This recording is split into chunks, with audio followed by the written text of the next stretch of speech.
নিউজিল্যান্ডের বিপক্ষে বাংলাদেশ চ্যাম্পিয়ন্স ট্রফির ম্যাচ হেরে বিদায় নিয়েছে। টানা 2 ম্যাচ হেরে, তা আপনারা সবাই জানেন। কিন্তু বাংলাদেশের এই ম্যাচটা হারার কারণটা কি, তাও অনেকেই ধরতে পারেছেন যারা একটু একটু খেলা দেখেছেন। এটা বাংলাদেশের অনেক বড় সমস্যা বা ম্যাচ হারার অনেক বড় কারণ।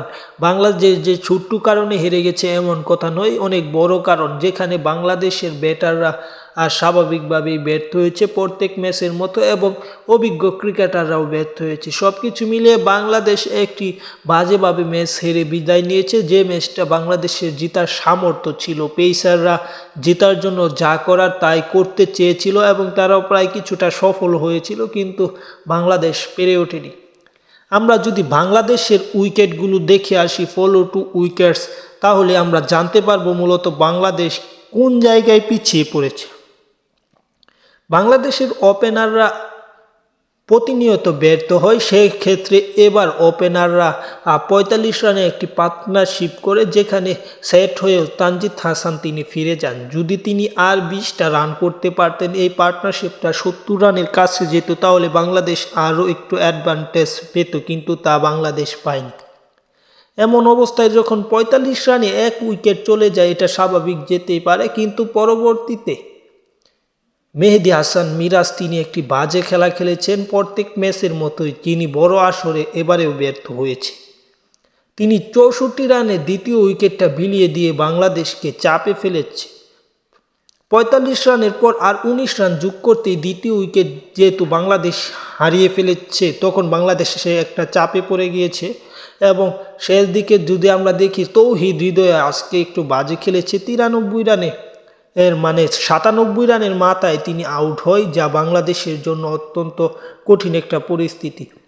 তবু বাংলাদেশের যখন 100 রান, তখন বাংলাদেশের সামনে এখনও সুযোগ আছে, হাতে আছে 7 উইকেট, যেহেতু সেখানে মাহমুদুল্লাহ, মুশফিকুর রহিম, জাকের আলীরা আছে, তাই বাংলাদেশের সামনে সুযোগ ছিল। পরবর্তীতে অভিজ্ঞ মুশফিকুর রহিম তিনি নিজের উইকেট ইচ্ছাকৃতভাবে বিলিয়ে দিয়ে এসেছেন বলা যায়। এমন পরিস্থিতি যখন 97 রানে 3 উইকেট চলে যায়, সে হিসেবে একটু ডিফেন্সিভ খেলবে, এরকম ডিফেন্স না খেলে তিনি আক্রমণাত্মক হয়ে ক্যাচ তুলে 106 রানে তার উইকেটটি হারায় বাংলাদেশ, এবং বাংলাদেশ নির্দিষ্টভাবে চাপে পড়ে যায়। এতক্ষণ একটা ভরসা ছিল মাহমুদুল্লাহ মুশফিক, সেই মুশফিকও বাজে খেলে আউট হয়। এমন পরিস্থিতি থেকে সামলে ওঠার চেষ্টাই করেনি বাংলাদেশ দল। শান্ত এক পাশ আগলে রাখলেও দেখা যায় 118 রানে মাহমুদুল্লাহ সেই বাজেভাবে 6 হাঁকানোর জন্য শট দিয়ে তিনিও আউট হয়ে যায়, যেখানে বাংলাদেশের ম্যাচটা শেষ হয়ে যায়। যখন 118 রানে 5টি উইকেট চলে যায়, তখন বাংলাদেশের আর কিছু করার ছিল না। তবু বাংলাদেশের আশা ছিল যে বাংলাদেশ ম্যাচটি এখনও কামব্যাক করবে, কারণ শান্ত আছে এবং জাকির আলী আছে, যারা অত্যন্ত সুন্দর খেলছে। অপরদিকে এখান থেকে প্রায় 50-এর কাছাকাছি পার্টনারশিপ হয়েছিল, কিন্তু নাজমুল হোসেন শান্ত তিনি আউট হয়ে বাংলাদেশকে আবার ব্যাকফুটে ফেলে দেয়। এই পার্টনারশিপটা যদি 70 কিংবা 100-র কাছাকাছি যেত, তাহলে বাংলাদেশ 270 বা 260-এর মতো একটা স্কোর করতে পারত, কিন্তু তা করতে পারিনি। শেষ দিকে আরও খারাপ হয় যখন 163 থেকে প্রায় আবারও 40-35 রানের পার্টনারশিপ করে সেখান থেকে রিশাদ হোসেন ফিরে যায়। মানে 40-এর নিচে পার্টনারশিপ করে রিশাদ ফিরলেই ম্যাচটাতে মূলত বাংলাদেশ ছিটকে যায়, যেখানে রিশাদ হোসেনের পর বাংলাদেশে আর কোনো ব্যাটার নেই।